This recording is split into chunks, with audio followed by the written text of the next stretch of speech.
Okay, you guys, what is up? The King of Lightning is here today to do Kuroko no Basketball 2 Episode 7 review. You guys can, of course, check in the description box down below for the series link now on Crunchyroll.com, where if you, I think, live in Canada and in United States of America, you guys can see that. But if you live in England, there's a problem. In Europe in general, I believe. But either way, moving on. This episode was very simple, so this review should, by my standards, be quick. Now, the thing here, all it really is there's a few minutes of real time. There's a lot of Hanamiya hype, Kirisaki Daiichi. Apparently they won, because we see the other team, Senchikan, I believe that's her name, and they lost to Kirisaki Daiichi. And one of the players like, what the hell is that? Are you guys satisfied winning in this fashion? And then one of their players on Daiichi, he's like, what do you mean? We didn't break any rules. Fuck it. And walks along with Hanamiya. So, and because, again, Hanamiya, he's known as the complete antithesis of Kiyoshi. He is the bad boy, Hanamiya. So, the way we have Midorima talking about him in real time, as if like this guy plots, like he must have some kind of plan. And that's the way apparently this guy operates. The way it seems is that Hanamiya and his boys in Daiichi, they do underhanded means. They perform underhanded tactics to get the job done. At least that's what they're hinting. So far, we don't know. But all I can say is that there's a lot of hype. Because even Kisei was like, an uncrowned king. And, you know, even like Midorima's like, yo, it's Hanamiya. So obviously they realized that this guy, he's a problem. He's a problem. Because he was a problem back in middle school for Teikō, obviously, because that's what they're hinting at. And he's still a problem now. And over the course of the years, he's only gotten better, probably. I mean, that's what happens. When you play continuously, even though he's the bad boy, he probably got significantly better. Now, there's also a few comedy skits here and there going on in the real time where we see number 2, Tetsuya 2, the dog. And it's a few funny scenes here with Kisei, Momoi, and Midorima. Of course, Midorima, he doesn't like the dog because the dog has the same eyes as Kuroko. And he's like, let me shoot it. And not in the sense of, like pump handle, but in the sense of rain down the money shots, threes. So, it's funny. It is, I'll be honest, because he really doesn't like Kuroko. He hates the living hell out of Kuroko. He's like, I don't like this guy. He respects him because he's able to be this. He's a very significant player to any team that he joins, despite the fact that his fundamentals are below average. So he respects him because of that, but he just overall hates his ass. So that's just the way it is. And then we get to a little conversation here where we actually see Kiyoshi and Hyūga. And they're being listened in on by Kagami, but they don't realize it. And basically, Kiyoshi's not healed. Now, he was supposed to be fully recovered because he took that year off, first year. Or like something happened, or he took the inner high off. And then he came back because he called Rico like, I'm good to go. But apparently not, because we see, and apparently only Hyūga noticed, that when he was shooting the free throw, his knees buckled. And he was in pain, and only Hyūga noticed. And you would think that Rico would notice, because Rico has that ability where she can see like the details of a character's or a player's physical well-being. Like she's noticed in the past, like in the first season, she noticed how when it came to Kagami Taiga, at some point in time when he overusing his jumping ability, it affected his legs, and she noticed that. And that's why she made him sit down for the rest of the games of the inter high. But for some reason, she didn't notice what Kiyoshi was like. She didn't notice him buckling in the knees.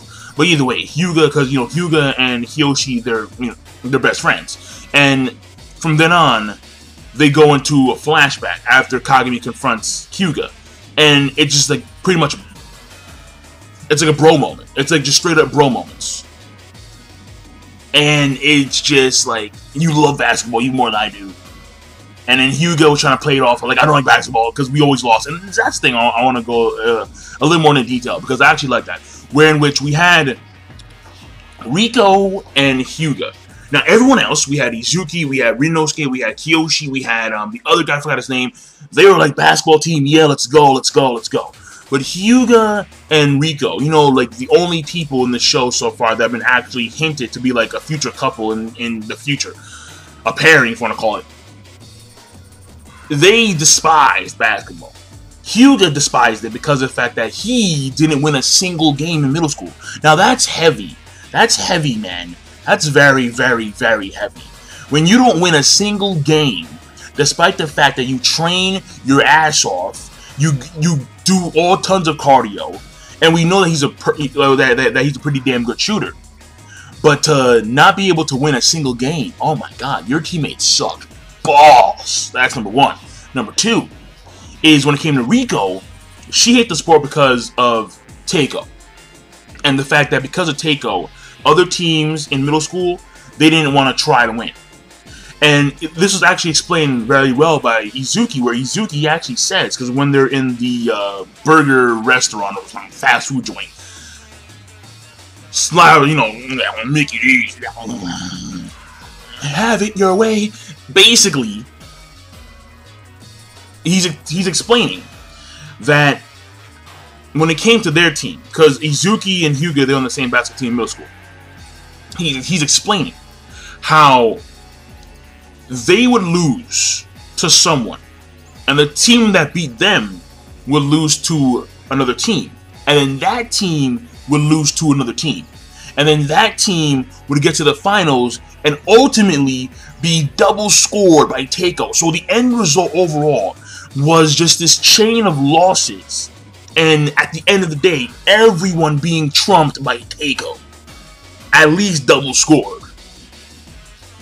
So obviously, the motivation to win during the Teikō era is, I want to say non-existent, because Kyoshi, he did his thing. Of course, he lost, and he actually explains that later on. But the drive was diminished severely, and we actually see what the end result is in the case of Riko and Hyūga.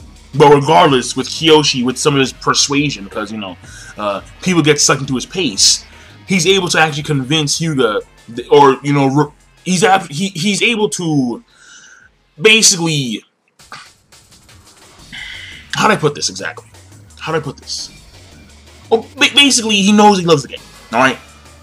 Kyoshi knows that Hyūga loves the game. Hyūga knows he loves the game, and that's why he's so damn bored every day.